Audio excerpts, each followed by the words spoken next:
يقول لك ان اجيري ده مدرب عبقري، يعني مثلا واحد عبقري ايه يا عم؟ ده هربان، ده مسجل خطر، ده عليه قواضي.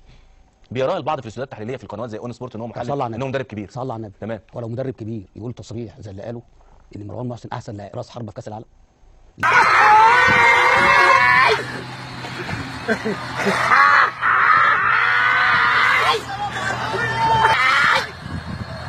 كمان واحد،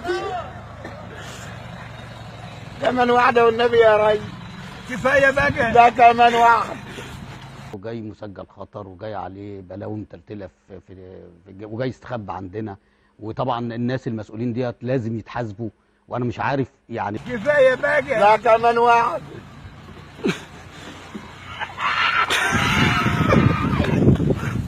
تعرف انه ما عندوش فكره؟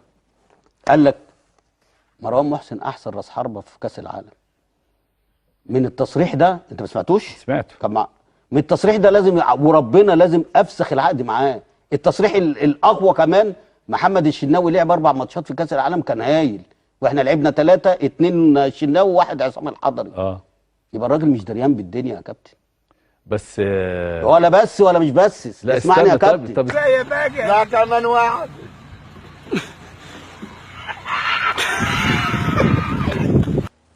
مش مؤهل ان هو يتولى الاداره الفنيه لمنتخب مصر؟ انا قلت الكلام دوت من قبل ما يجي يا وائل.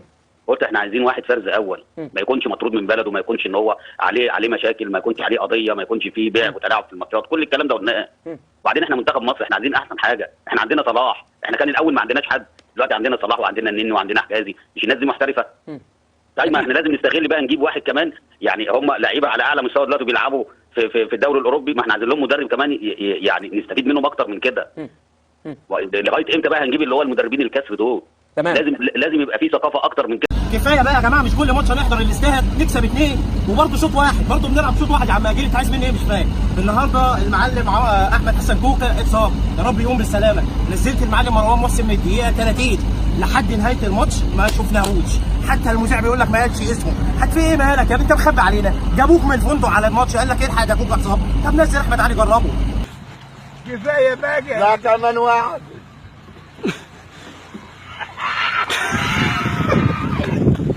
قلت التدريب خالص.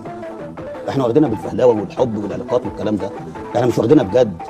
انا اول واحد في الهجاصين، حطيني رقم 1 في الهجاصين. منتخب مصر لا منتخب مصر بيلعب كوره حل الله يسترك والكلام الفاضي ده. لا ما تقوليش لا ده سياسه وان احنا كفايه بقى لا كمان واحد.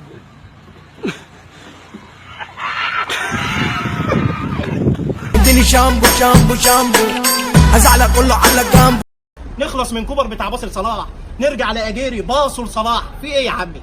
في ايه يا عم؟ الله يحرقك، معاك لعيبه لازم ترسم شويه وتخطط وبتاع، بدل ما انت واقف لي كده ما بتعملش حاجه. لحمه راس قدامي، طبق لحمه راس، ومعاك ايه؟ ومعاك المنبر المعلم سلجادو ولا الكابتن هاني رمزي برضو قاعد ما بيعمل. لا اشهلوا معايا، اشهلوا، ده البطوله مدفوع فيها فلوس وليله زرقاء ونفوشوا. وانت يا مروان يا محسن كفايه بقى لا كمان واحد.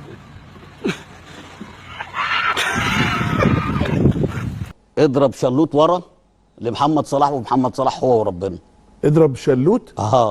يعني مفيش تكتيك، مفيش اللي هي كره لعب بالرجل الرجل تبدا من. يقول لك طب وانت فين وبتاع؟ احنا نازلين، انا نازل يا ابو صلاح وهتلاقيني بص قاعد لك في الاستاد. فهمني يا عم اجري، الماتش اللي هيجلي 30 قلم على وشك. انا بقول لك الاستاد مليان والناس حجزت والتذاكر غاليه، وبرضه قلنا مش مشكله هنجيبه ونشجع مصر.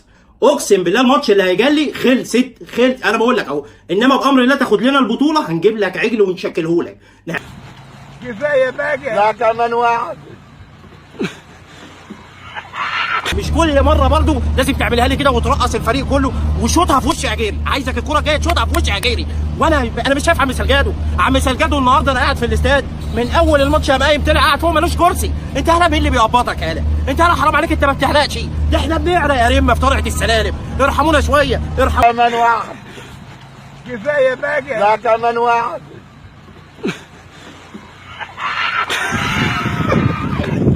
عم هاني رمزي اسغده بمعلقه سخنه في كتفه، اتكلم اطلع قول اي حاجه، ما تقعدليش كده. مش هتبقى انت واسامه نبيل. الله يحرقك يا عم كوبر، ما انت السبب اللي رميتنا. منك لله تراخر قاعد ليه كده عامل لي زي الكوبرا؟ والله سعفان برقبتك يا ريمه. لا لا لا لا لا لا